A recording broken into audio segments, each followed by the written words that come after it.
ఏలూరు జిల్లాలో సంక్రాంతి సంబరాలు అంబరాన్నంటాయి. భోగి పండుగ సందర్భంగా జిల్లా వ్యాప్తంగా ప్రజలు వైభవంగా వేడుకలు జరుపుకుంటున్నారు. అయితే ఉమ్మడి పశ్చిమ గోదావరి జిల్లాలో ఆనవాయితీ ప్రకారం కోడిపందాలు బరులు సిద్ధమయ్యాయి. సంక్రాంతి 3 రోజుల్లో ప్రతి నియోజకవర్గంలో కోడిపందాలు, పేకాట, గుండాట వంటివి జోరుగా కొనసాగుతున్నాయి.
ఏలూరు జిల్లాలో సంక్రాంతి సంబరాలు అంబరాన్నంటాయి. భోగి పండుగ సందర్భంగా జిల్లా వ్యాప్తంగా ప్రజలు వైభవంగా వేడుకలు జరుపుకుంటున్నారు.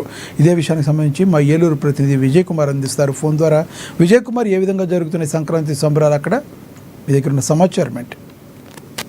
రైట్ లక్ష్మీనాథ్, ఏదైతే ఉమ్మడి పశ్చిమ గోదావరి జిల్లా అదేవిధంగా ఏలూరు జిల్లాలో కూడా సంక్రాంతి సంబరాలు అంటే పెట్టింది పేరుగా మనం చెప్పుకోవచ్చు. ఏదైతే సాంప్రదాయం ముసుగులో కోడిపందాలు కూడా నిర్వహిస్తారనేది కూడా బహిరంగంగా ఉన్నటువంటి మాట ఇది. కాకపోతే ఈ సంవత్సరం ఇంకొంచెం ఈ సంక్రాంతి సంబరాలు తారాస్థాయికి చేరే విధంగా బహిరంగ ప్రాంతాల్లో కూడా ఈ బరులు ఏర్పాటు చేసి ఈ కోడిపందాలను నిర్వహిస్తున్నారని మనం చెప్పుకోవచ్చు.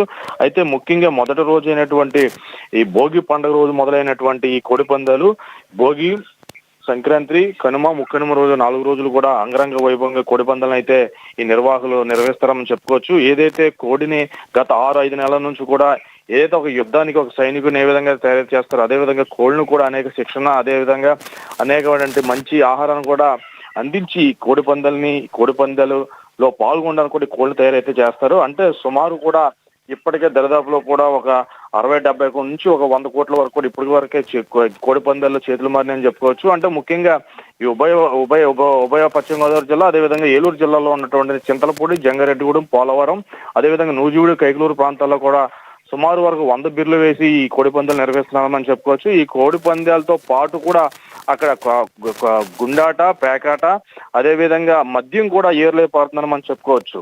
అంటే ముఖ్యంగా మనం చూసుకున్నట్టయితే యాక్చువల్ గా హైకోర్టు దీనికి ఒక సపరేట్ అయినటువంటి ఒక ఆర్డర్ అయితే జారీ చేసింది. ఏదైతే కోడిపందాలు నిర్వహించడానికి వీల్లేదు, కోడిపందాలు ముఖ్యంగా జోదం అనేది నిర్వహించకూడదు, అదేవిధంగా కోళ్ళకి కత్తులు కట్టి జంతుహింస కూడా చేయకూడదని కూడా హైకోర్టు ఒక ఆర్డర్ అయితే ఉంది. కానీ నిర్వాహకులకి బేఖాతరు చేస్తూ హైకోర్టు ఆదేశాలను బేఖాతరు చేస్తూ కోడిపందాలను అయితే నిర్వహిస్తున్నారు. ఈ కోడిపందాలు చూసేందుకు ఈ ఆంధ్రప్రదేశే కాకుండా అటు తెలంగాణ, కర్ణాటక, ఇటు కేరళ, ఏదైతే ఈ ఆంధ్రప్రదేశ్ కు సంబంధించిన ఇతర దేశాల్లో కూడా నివసిస్తున్నటువంటి వ్యక్తులు కూడా ఈ కోడిపందాలు చూసేందుకు ఇప్పటికే ఉభయ పశ్చిమ గోదావరి జిల్లాకు చేరుకున్నారు. దీనిలో భాగంగానే ఇక్కడికి వచ్చే వారికి కూడా ఏ ఇబ్బంది లేకుండా అటు ఆహారం అనండి, ఏదైనా తినడానికి తినుబండారు, అదేవిధంగా ఆడుకోవడానికి ఆట వస్తువులు పిల్లలకి, అదేవిధంగా వాళ్ళు ఏదైనా మద్య ప్రియులు అయితే మద్యం కూడా అందించేందుకు కూడా ఇక్కడ నిర్వాహకులు పూర్తి స్థాయిలో ఏర్పాట్లు చేస్తారని మనం చెప్పుకోవచ్చు.